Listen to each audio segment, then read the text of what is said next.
Welcome to today's Research Pays Off. I'm now going to hand it over to our speaker, Nicholas Reck from Solmax. Thank you, Lauren.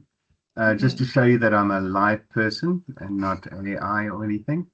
So that's me. But I'm going to switch off my camera because I'm in a hotel and I cannot guarantee the speed of internet and the so I will switch off my camera for now. All right, let's get started. So thank you very much for joining us. Those of you that don't know me, I'm originally from South Africa. I now live in Atlanta, Georgia, and I have been involved in civil engineering. I studied at Stellenbosch University under Professor Fred Hugo, and just wondering, is this Lauren? Can you see this little miniature screen here on my slideshow? I just see your slide, your title slide. Okay, excellent. So as long as because it's showing me the presentation. It's like Yep. But anyway, as long as there's nothing in the way of the screen, that's great. No. All right, Nope. Excellent.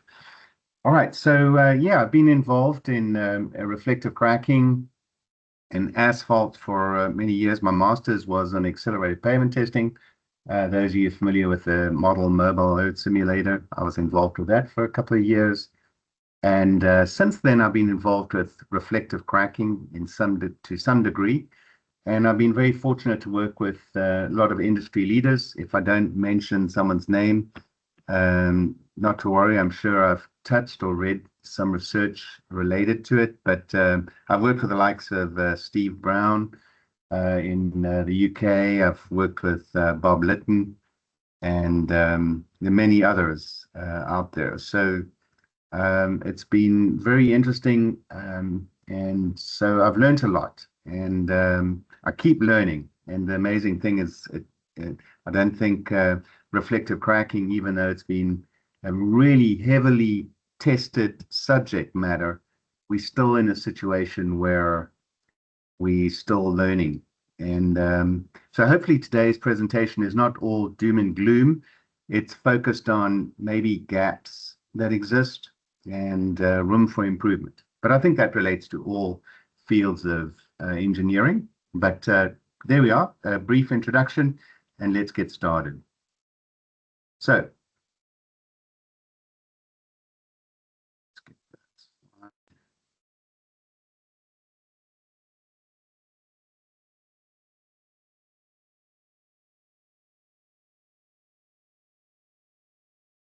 perfect.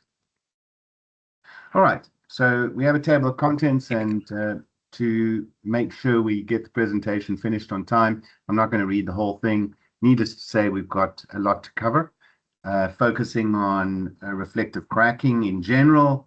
And remember, there are a lot of perceptions out there. So if mine is slightly different to others, it's again, that's standard protocol.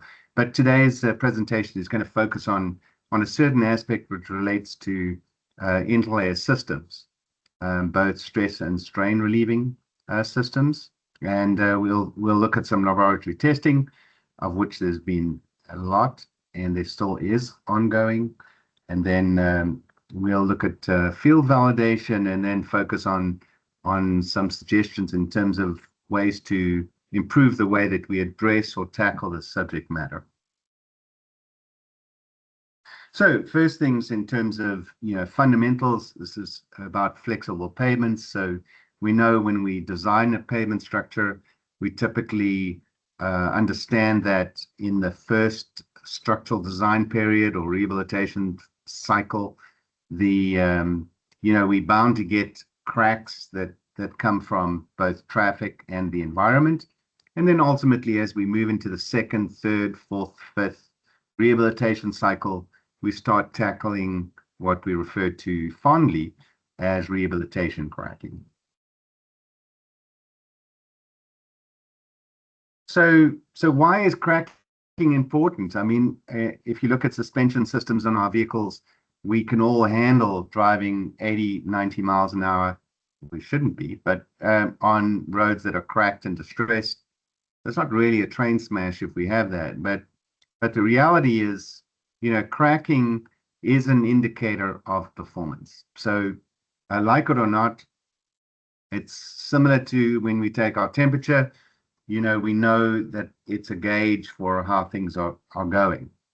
And so if we look at our pavement management systems, cracking, there are 13 or so crack types that form part of the pavement management system assessment. And so they all help define what the condition is, to the extent that it forms the trigger for when we take action in terms of putting in a new overlay. So definitely it's the faster the cracks come through, the sooner we have to undertake action. And the thing about a crack is it does act as a conduit for providing access to the substructure and putting water in there, not only to erode the crack due to freeze thaw, but also erosion itself, so just widening of the crack, and also putting water into the substructure. So those of you that go shopping with your spouses, whether that's male or female, you end up, you can see the paving seams generally deteriorate around the crack, and you start seeing the impacts of water ingress and how you start seeing structural cracking. And ultimately, it does lead to safety issues, increase in terms of fuel consumption, as well as some socio-visual economic factors as well. So those of you that have streets outside your home, we don't want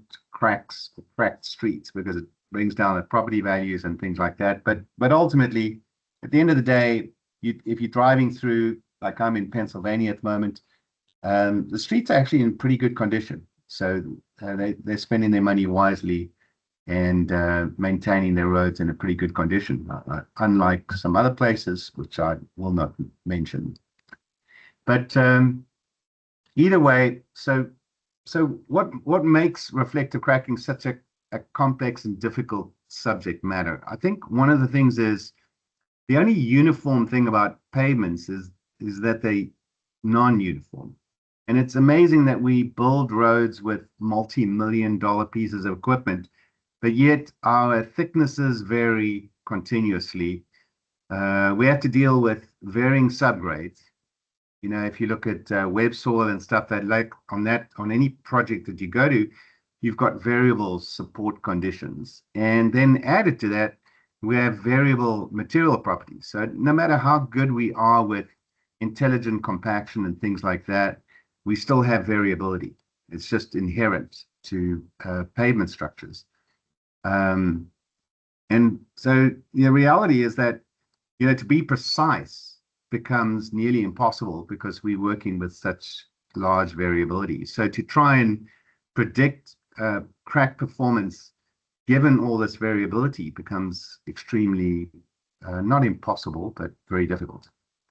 So added to that, in the world of engineering, and I support engineers, from people doing tennis courts, athletics tracks, and parking lots, all the way up to interstates, addressing composite pavements. So I have engineers come to me all the time, and one of the things with an issue related to reflective cracking is there is no real design method. It all falls part of functional design, or what we also call engineering judgment. And that engineering judgment can actually come in many forms. So either dictated to by an office or an agency, or your colleagues work in a specific way, or or just your grandfather did it that way, so I'm going to continue to do it this way.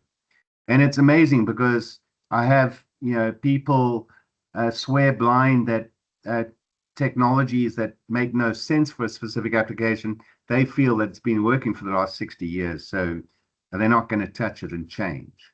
And so it's amazing, this engineering judgment thing is so subjective and so skewed in so many ways that it still exists, but yet there's no real something to replace it with. I think that's part of the issue. And then the other issue is that a lot of our treatment options are recipe based. So it's a bit like always trying to specify cake ingredients and never really telling people what the cake should be like. So you're always telling people what ingredients to use, but so at the end of the day, expectations are never met because you never really know what the outcome is going to be. So index-based specifications lead to a lot of confusion when it comes to understanding what is the outcome. And in the context of an environment which is so variable, that leads to a lot of confusion. So I live that day to day. So it makes it a lot more complicated, not only for a solution provider, but for the engineers themselves. So let's look at some of the issues related to reflective cracking itself in terms of severity scale. And a great place to start, because this is probably the most common reflective crack application, and engineers seem to get it. Hey, this is a pretty aggressive type of distress to deal with. So we talk about rule of thumbs of for every inch of asphalt, you get a year of reflective crack life. And that tends to scare a lot of people. And so they start looking for options on how to address this type of cracking. So most of the stuff that I referred to over here, they speak about, and if you look at the recent NCHRP 1-41, a lot of it relies on FWD testing in terms of load transfer efficiencies. And that's great. If you've got an FWD parked in your backyard, it's wonderful. And not everyone has access to that. And then if you speak to the guys that do the FWD testing, you tend to find that it's a scary prospect in terms of dealing with it, because doing load transfer testing is not as quick as doing regular FWD testing. And so generally speaking, they don't do as many tests, and because it's not really safe. It's not considered a safe technology in terms of the fact that you have road users on the road while you're doing it. So the FWD, and it's funny because I do a lot of work in South America, and it's more, FWD is used more there than it is in the States. And I'm talking about secondary road market specifically. So anyway, to cut a long story short, that is great technology and great information if it's even available. So I'm just saying it's not widely and freely available. I wish it was. I give a little chart over here because this is from 1983, and it's from the Asphalt Institutes. Those of you familiar with Interlayers, I think Huang wrote a book, and this was included in it.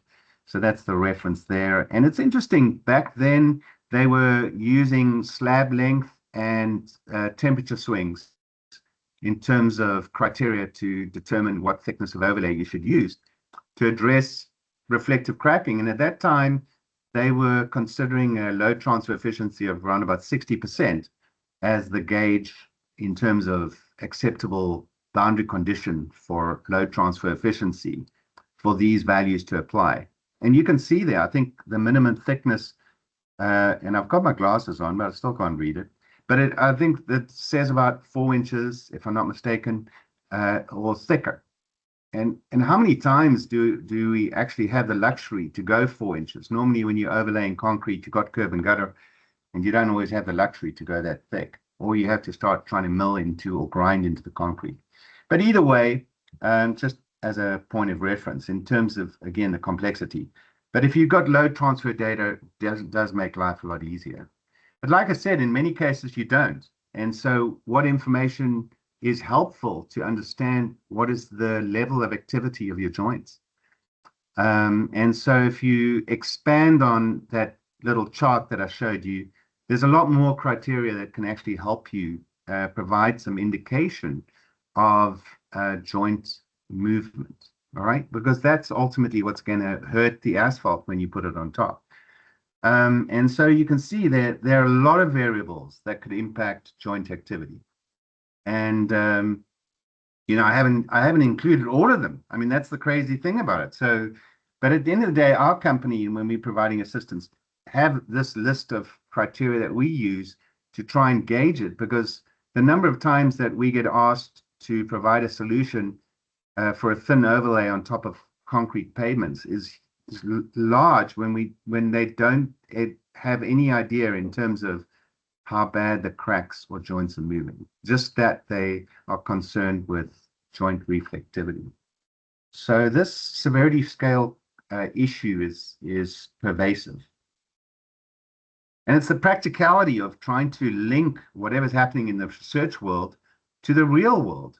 I mean, then you've got to be practical in terms of relating what you're doing to what's out there. And then, so, you know, another thing, if you look at those of you familiar with ASTM D6433, which is the criteria used for, you know, assessing pavements using, you know, PCI and things like that, it's, you know, they refer to crack severity in terms of crack width. And in some, you know, bases that there's a lot of truth to that. I mean, if you're paving over a crack that isn't filled, clearly it damages the asphalt when you're paving over it. So you hurt the asphalt. Now, you don't see a physical crack, but you definitely have uncompacted mix over that joint, and you've damaged the asphalt during compaction. So it is clearly going to reflect through there way quicker than surrounding that discontinuity.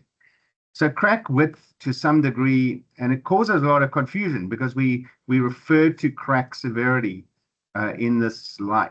But at the end of the day, it's not the only factor, but it is a reference with respect to impact on future cracking.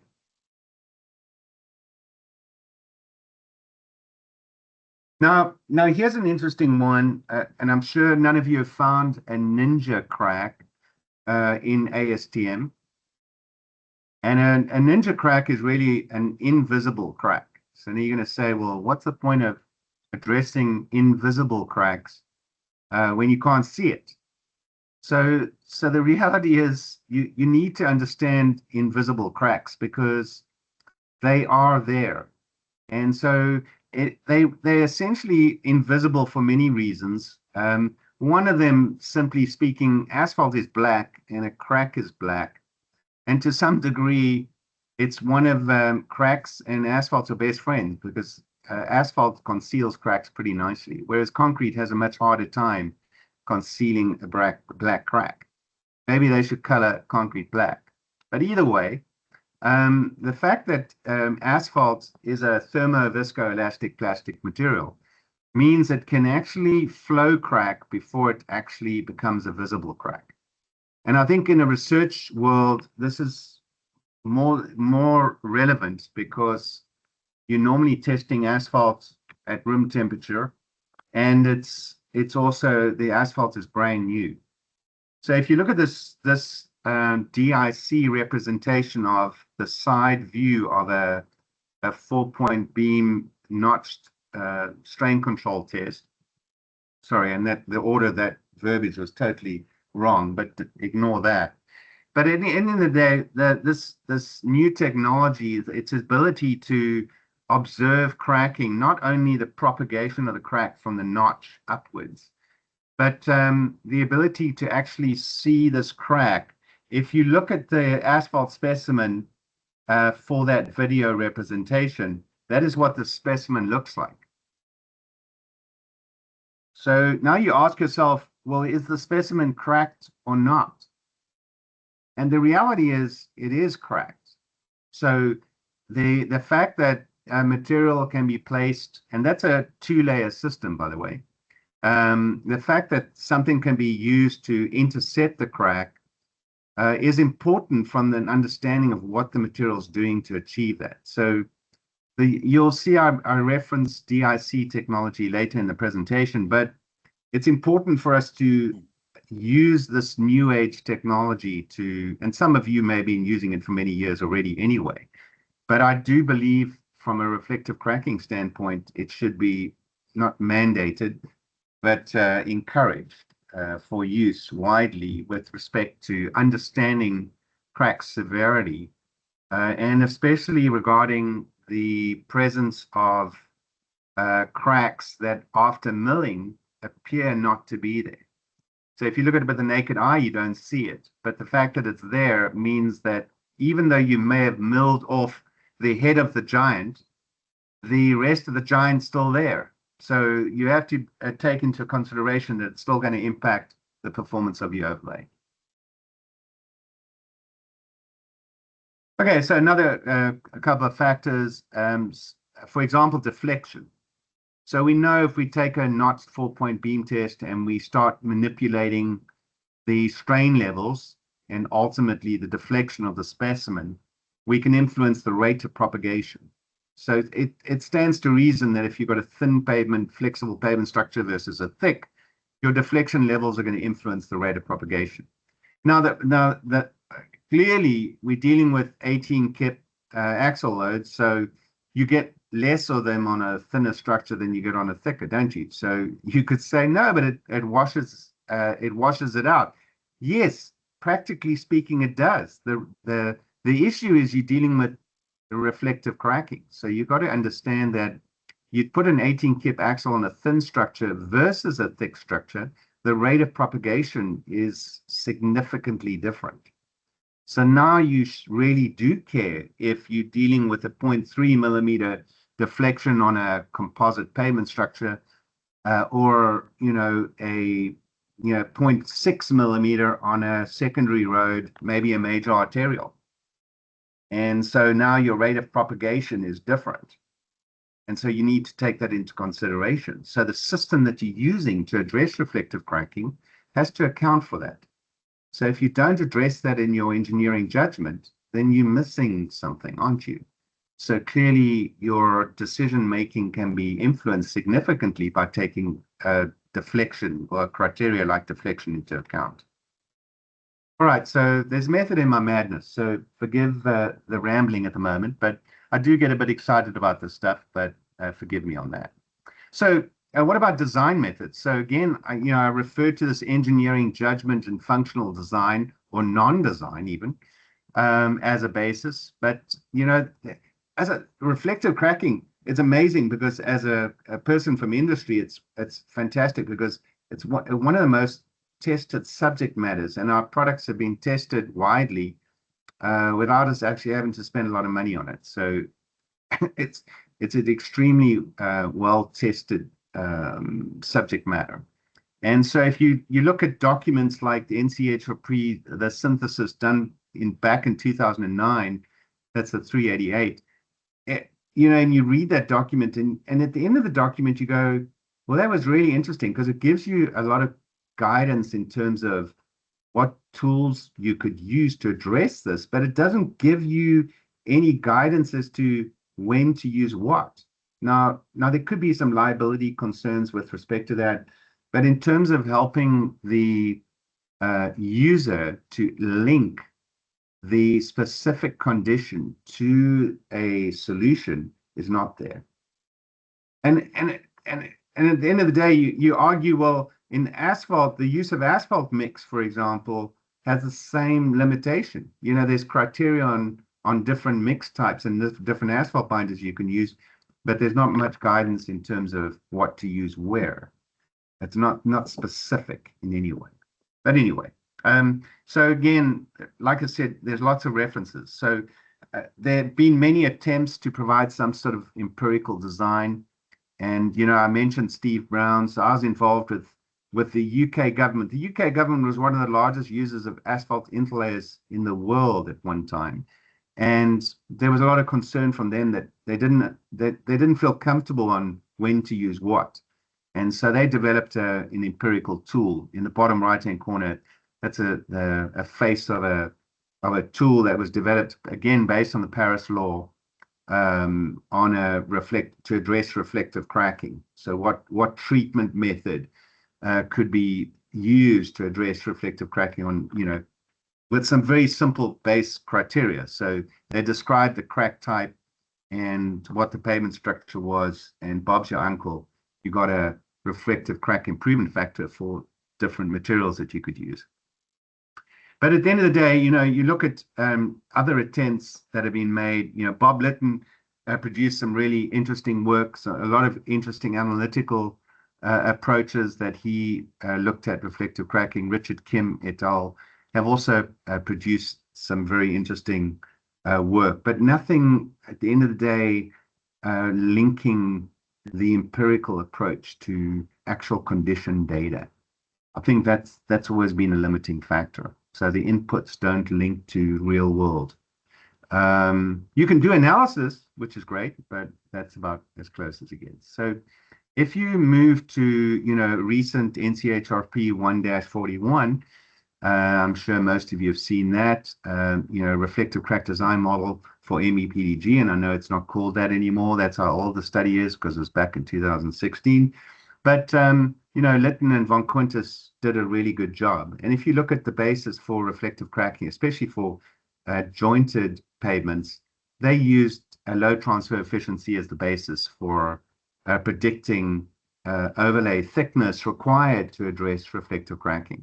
And I think part of the reason it's not used that extensively, or I'd like to see it more, and maybe it is in the back room, and I just don't get to see enough of it. But the reality is, I think one of the problems is you end up with two thickness designs, don't you? One to address reflective cracking, the other one to address traffic. And ultimately, I think that disconnect, we should really be designing something that says, okay, this is what you're going to use for traffic, and this is how much pain you're going to experience to address working with that thickness. And this is the impact that, reflective cracking is going to have on your approach to designing with a thinner layer. But I think the intent was excellent. The quality of the work, like Bob Litton is always associated with, is excellent. And von Quintus has got a really good reputation in reflective cracking as well from ARA. But either way, there are lots of techniques out there. But again, I'm focusing on stress and strain relieving interlayers, which is one of them. But as you know, rubberization is pretty easy because, well, it's not easy, but and it only works in certain circumstances. But at the end of the day, it's an effective treatment, isn't it?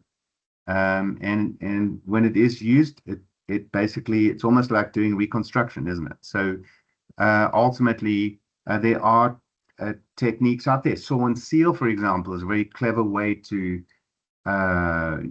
address the art of cracking, which is not a very neat process, whereas saw and seal provides the artist's rendition of a crack, which is nice and neat and clean, and then no one cares, But ultimately, reflective cracking design has a long way to go. And it's really still sits in the yes/no criteria and what one's grandfather did, previously as to what people are doing. And excuse the simplistic perspective that I present there, but the reality is pretty close to that.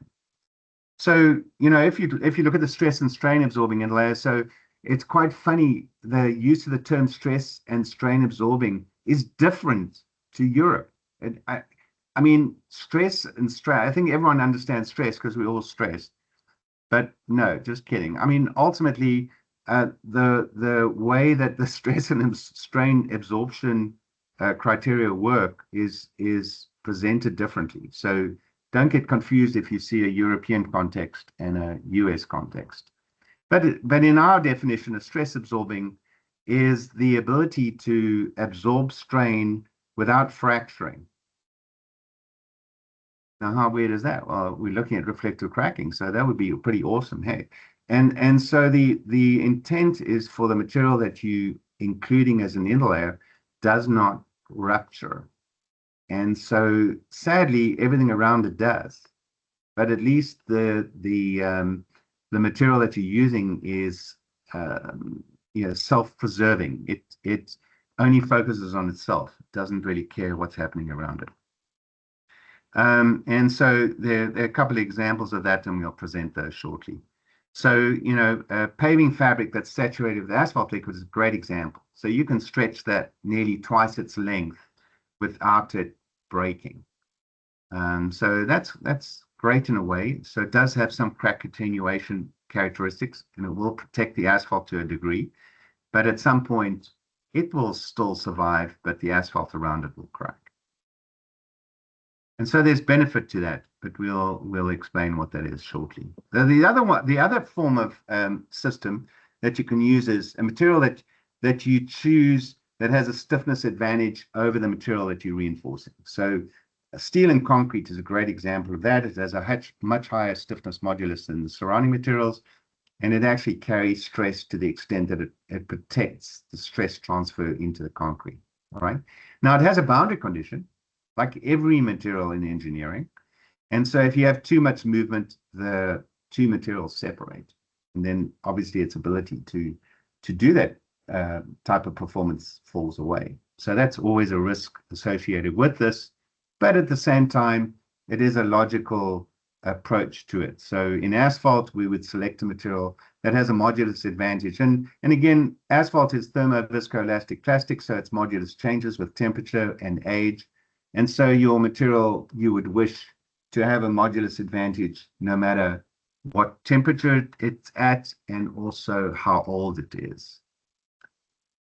So those are the two types of systems. So examples of stress absorbing over 70 years ago, they were already using chip seals and slurries, just simple slurries, because they were concerned about the rate of deterioration of new overlays on existing distressed pavements.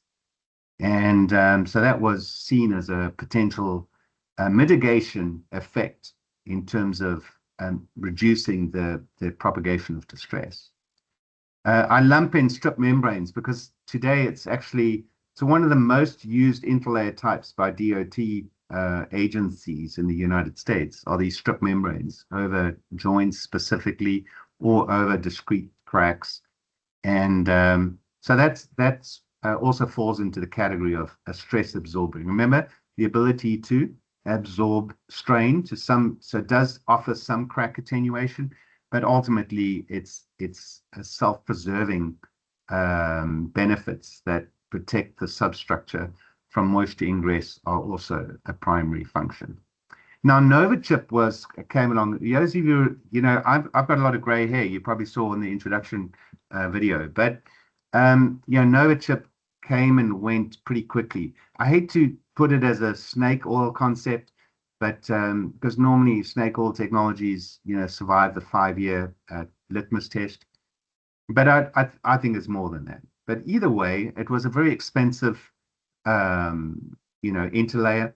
And I think it didn't meet expectations. Everyone thought because it was such a thick crack attenuator, it would, stop any crack reflection. But the reality is it did a great job at absorbing stress without fracturing.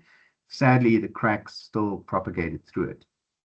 So again, because there were no boundary conditions for the use of this technology, it was used, widely, and sadly, it didn't meet performance expectations. Everyone was surprised that cracks still went through the material. ARMI layer is another. It's a 1/4 inch thick rubber modified interlayer membrane used in Florida for over 20 years, and they've suddenly stopped using it. And I could do a whole 1-hour presentation on that, but we're not intending to do that. But needless to say, another good crack attenuation system, and used both on secondary roads and on your interstates, etc., just as effectively. I think an excellent crack mitigator, and it brings up questions on bond. So we'll touch on bonding shortly. But I think we mentioned asphalt saturated paving fabrics. Now remember, paving fabrics, there is a standard 4-ounce non-woven fabric, but there are also different thickness fabrics. So you can adjust the performance of a paving fabric by adjusting the thickness, which adjusts the quantity of binder. And you can also change the binder from a regular straight PG64 to a polymer modified PG76, for example. So you can alter the performance of this type of system. And then Permaflex, some of you may not be familiar with that because in Georgia, it's really specific to Georgia. It's like a drainage layer. It's a 1-inch thick drainage layer. So it's similar to the Nova chip, but it's voided. Hey? So it's like a drainage course and heavily polymerized. And that's been used for over 20 years. So air is probably one of your greatest crack mitigators. Hey? So, you know, I love the system. I think the only concern for a system like that is once the asphalt cracks, then you've got a reservoir for water to go in and populate. So I think initial performance is fantastic, but there are concerns about its future performance. So this is just an illustration with respect to two of the membrane systems. And let's move on to steel, you know, your strain absorbing interlayers. And, you know, steel is one of those, the continuous reinforcement. So steel mesh is still used widely in Europe, and more so because their overlay strategies are much thicker than ours over here typically. And so putting them down deeper into the pavement structures is more common over there. So probably not as friendly for mill and for, you know, rehabilitation perspectives with respect to the use of it here. And so aramide is probably the most popular continuous filament reinforcing material that's used in asphalt for addressing reflective cracking here. So, and then you know, fibers are you know, becoming popular again. I mean, these were tested 20 years ago, fibers, and I think, you know, we're going through another growth spurt for the use of fibers in asphalt. It's really more of a modifier than it is as a reinforcing. So it does influence the micro properties of asphalt mix. And I think we'll see a lot more as that gets tested as we go forward.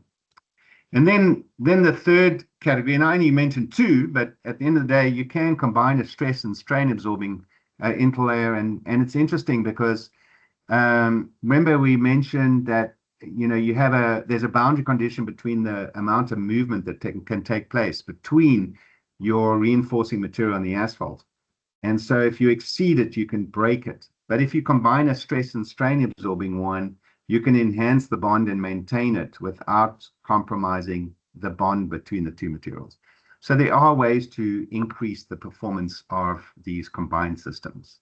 All right, so those are in essence what the stress and strain absorbing systems are like. And here's an example of a composite paving grid, which has been used for over 20 years and still in specifications for many agencies across the United States. So what are the main functions of these systems, these stress and strain absorbing? The one for basically the stress absorbing interlayer systems, or the combined stress and strain, is a moisture barrier. And I state there clearly it's a moisture barrier for cracking, because the amount of people that say, well, why are you actually designing for a moisture barrier in the first place when asphalt has a relatively low permeability anyway? It's a damn good question, because really, you're only really concerned about moisture barrier after cracking takes place.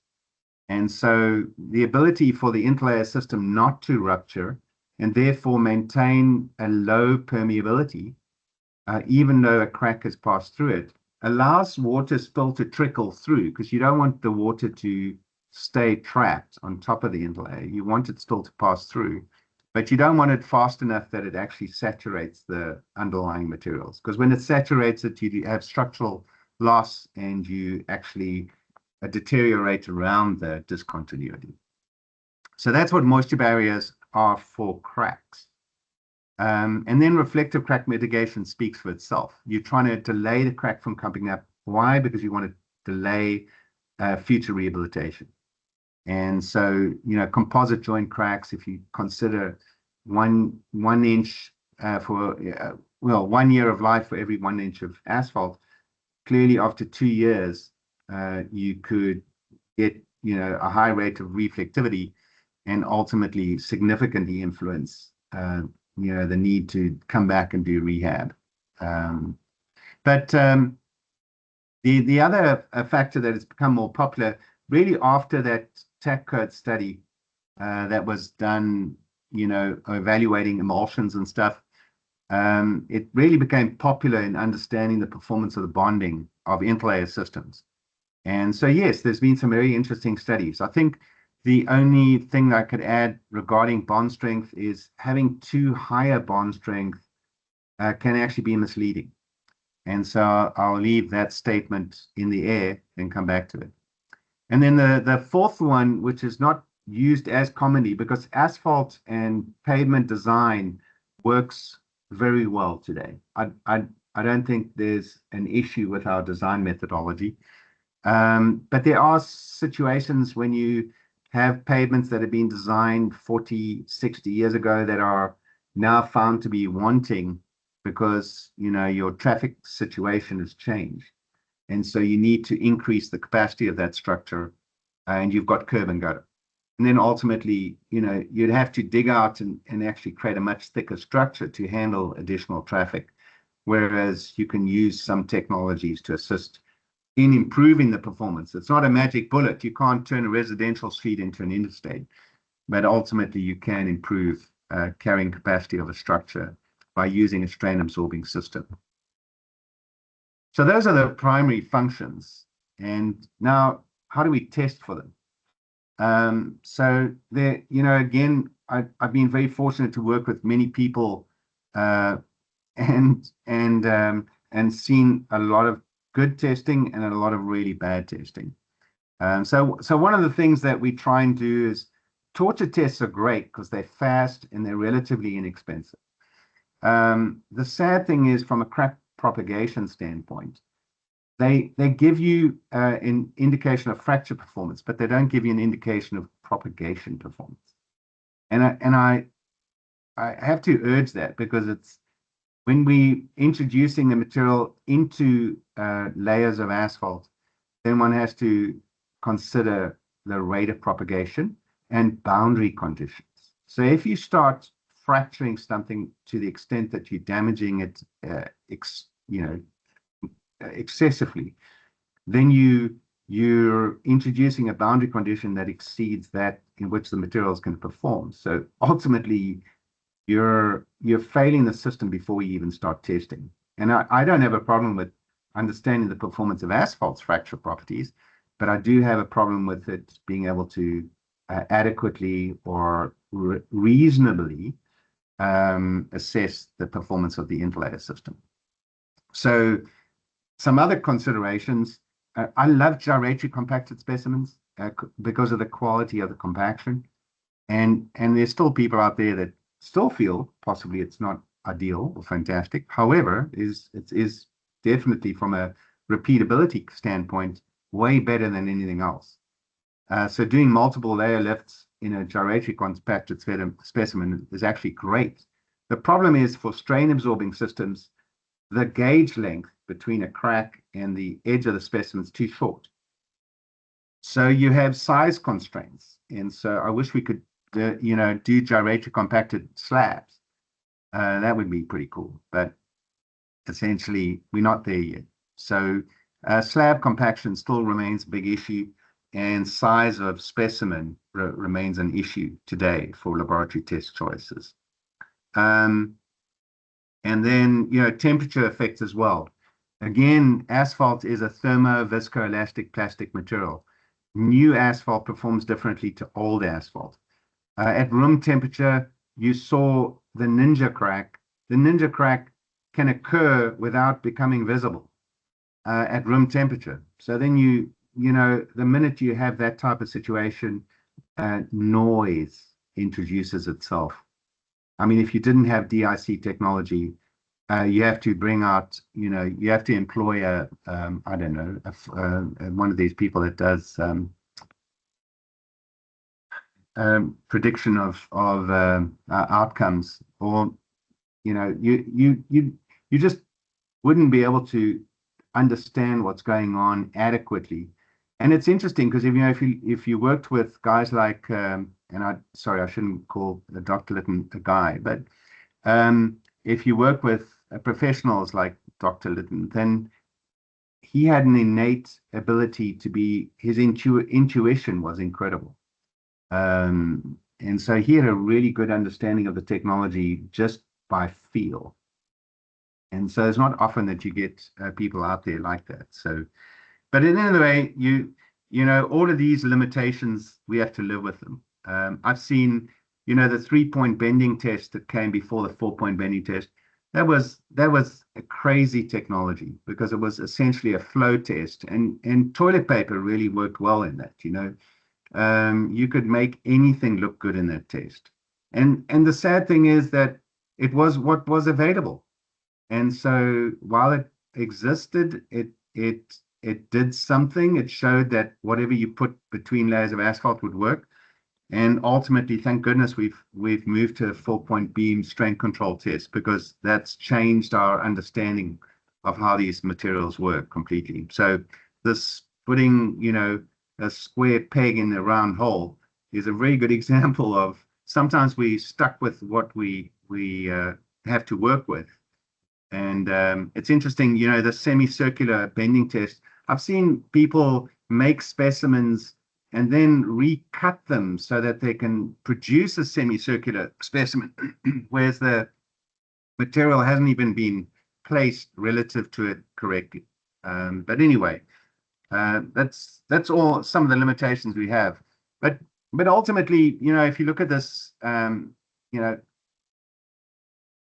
table or chart that I've been using for many years, it basically, you know, looks at all the different test types that you can play with, and ultimately, you know, at the cost of achieving it, and then the level of information that you can get from it. And I think ultimately, because of the variability, every time you move to the right-hand side of the chart, that causes all sorts of headache, because it makes it extremely difficult to do full-scale performance studies, accelerated pavement testing, or test roads, or anything like that. It's really difficult to play with. Whereas at the end of the day, laboratory testing still today, I'd say, provides you the best understanding of this technology. In terms of the modeling, I think the modeling is great. I mean, for example, if you introduced the DIC into computer modeling, then I think you can come up with a better understanding of what's going on. Pre-DIC, I think it was, you were really doing a lot of guessing. But you know, if you look at testing that was done back in Steve Brown's day, and he was perceived to be a, you know, world leader of reflective cracking. If you look at the testing that he did, and sadly you guys can't see the detail of this test result, but the reality is most of the testing had results that they did 2 replicates, and in many cases the results would be on both spectrums. So your interpolation was ridiculous, because you'd have one perform brilliantly, the next one would be performed really badly. So replicates and repeatability was horrendous back then. So, you know, fortunately, I think there's been a lot of improvement, but that was then, and they were doing a lot of predictive models based on this data that was all over the place. Now, that was one of the most comprehensive studies of interlayers at the time. All right, moving on. So in terms of reflective cracking, I would say today, probably one of the best tests that we can do is a notched 4-point beam strain control test. And it does well. Why? It does multiple lifts.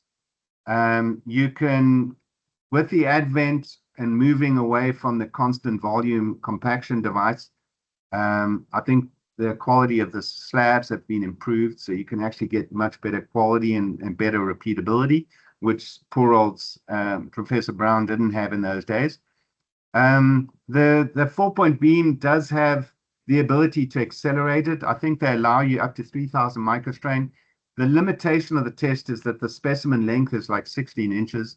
The minute you start accelerating the test, you start getting an unnatural arcing of your composite system. So you've got to be really careful the minute you start accelerating the strain levels, because you change how different materials perform. And so, that bending you will never see in your life on a real pavement. So that's one of the one issues. And then the other thing that becomes critical is the DIC. And so you really need to use that technology, and hopefully you're all familiar with the DIC technology. I'm sure you are.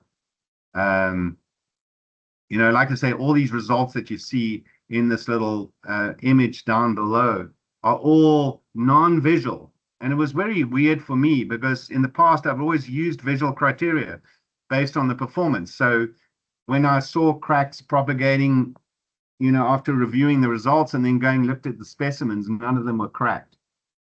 But essentially they were cracked because you could see that they had cracked. But I think the interesting thing is, if you look at this result over here, the top one's a control specimen. So you see the crack propagation. Remember, this is a notched beam. And at the bottom one, you see the notch, the crack propagates up to the interface where there's a composite grid interlayer.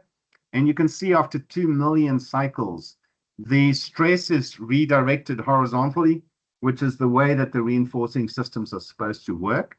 And it actually shows you that that mechanism is taking place. So the transfer of stress onto the reinforcing member is clearly visible. And its ability to, remember I told you, if you combine a stress and a strain absorbing system, it clearly shows that the ability to rebond the crack to the reinforcing material because of the ability of the binder, the asphalt binder at that interface, is actually clearly apparent. And if you see the performance, the crack performance of systems without the stress component, you actually see the propagation of cracking pretty early on. So again, from a engineer's perspective, this technology is great. And just for the record, I have no shares in the DIC organization. I wish I did, but either way, it's great technology. Bond testing speaks to itself. I think the only thing I wanted to mention is excessive bond strength's never a good thing. And so be careful of wanting too much bond, because at the end of the day, bond is, those of you that play with tender mixers and intersection shear and things like that will appreciate that in actual fact, if you have a really high initial bond and you break it, you will never rebond. So if you've got a rubber modified interlayer at that interface, once you break the bond with regular asphalt, you will never rebond to it. And whatever's on there, once the bond's broken, will slide. So you'll actually accelerate slippage. So you must always be careful what you wish for. But bond strength testing, like I say, there is definitely a minimum level that you want to attain. But then after that, again, it's be careful what you wish for, especially as it relates to interlayers. And then the moisture barrier test, the Florida DOT test method, I think they were one of the early players with superpave permeability testing. But anyway, I think their system, it's a falling head permeability test, and basically does a great job. The only thing I would advocate is don't test the interlayer system with an asphalt mix, because if an asphalt mix is times 10 to the minus 10 centimeters per second, guess what? Your permeability value is going to be 10 to the minus 10 centimeters per second. So you can't test it with materials that have lower permeability than the interlayer system itself. So sadly, there's no guidelines on what to do. So, but in our world, we only test the interlayer membrane system. If you need a supporting material, then use a pumice stone or something porous and cast your material onto that before you do a permeability test. So that's pretty straightforward. And then another reflective crack test, which you'll probably have seen a lot of studies. And I think because the AMPT is quite a popular test piece of equipment, it does fracture testing and fracture energy and all those wonderful things. And so, this is an image of the larger specimen, the 15-inch one. But it falls under torture test, in my opinion. And so again, I'm not fond of a torture test. However, it does actually a pretty good job for low strength strain absorbing interlayers and for stress absorbing interlayers. But the sad thing is, if you're using a strain absorbing interlayer, you've got to run it at a different temperature because otherwise the asphalt flows. So to run it at room temperature is crazy. You have to run it at 10 degrees C or what, 40 degrees Fahrenheit, and for it to actually be an effective reflective crack study test, because the fracture energy concept doesn't work for a strain absorbing interlayer with that test method. So again, you have to start manipulating the stuff, and I hate manipulating data because it becomes, then there's bias, hey, and that's not a good thing. So there needs some improvement with respect to this approach. And then fatigue testing stands to reason that you would use the 4-point beam strain control test, unnotched, of course. There have been some attempts to try and use the notched test, but you have this inflection point that takes place with a 4-point beam notch test that one shouldn't use. So, all right. So just to finish up on these things, so just some basic upgrades in terms of what I would suggest we do going forward. Number one is for the moisture barrier test, you should really do a multi-stage. I'm sorry, you should actually be testing the system and straining the specimen with fixed widths of strain to evaluate the permeability after a crack has passed through it. So that is what we'd like to advocate for, is to do permeability on materials that have been cracked, ultimately. The other thing is for the 4-point beam test, we should be doing it at 2 different deflection levels for different levels of road and 2 crack widths. So because the notch width influences the performance of the test, we should be using 2 different notch widths as well as 2 different deflection levels. For the standard unnotched specimen for doing fatigue tests, we should be doing the test at 2 different deflection levels again, unnotched. Okay? And for the bond test, we recommend doing a multi-stage. Those of you are familiar with multi-stage testing, it's basically applying different levels of stress to evaluate the bond performance at different levels of strain. And the other thing that we would suggest is you do a rebonding test. So once you've fractured the specimen, you actually apply heat and vertical compressive stress, and you attempt to reinitiate bond to evaluate its potential for rebonding. Hey, Nicholas. Yes. We have actually come up on the top of the hour, Oh, so are I'm you sorry. almost finished? Goodness. Okay. So I Thank do you. see some people have had to drop off already. Okay. I apologize. No problem. Goodness. So yeah, at some point I wax lyrical too much, and I apologize.